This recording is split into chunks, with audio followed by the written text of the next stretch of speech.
Before you sign, make sure you read the fine print. I'm sure there has been countless times where people have signed a contract only to find out they couldn't measure up to the fine print. They made promises hastily and quickly regretted it. If this happens to a person enough times, it can build up a lot of distrust. Is there anything left in the world that we can trust completely? Now, Booker T. Washington was a man of his word. He had just spent several months working on his dream of building the Tuskegee Institute, but his journey had barely begun. They had just bought a piece of property for $500, but they still needed $6,000 to build the schoolhouse. Washington and his associates started laying plans, but they knew it would take many months before they could even lay the foundation.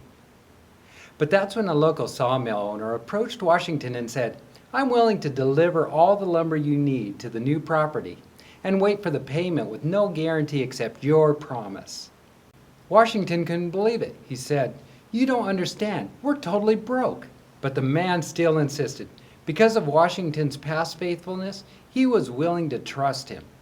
You've probably heard about how trustworthiness has to be earned. People don't put their trust in someone easily unless they've spent some serious time building up that trust. But if you find a promise from Jesus, you can be sure that He has earned the right to be trusted. Jesus poured out His life on the cross in order to rescue us. Deuteronomy 31:6 says, "Be strong and of good courage. Do not fear nor be afraid of them. For the Lord your God, He is the one who goes with you. He will never leave you nor forsake you." So when Christ promises to walk with you through the trials, remember that His promise took Him through the biggest sacrifice in the universe.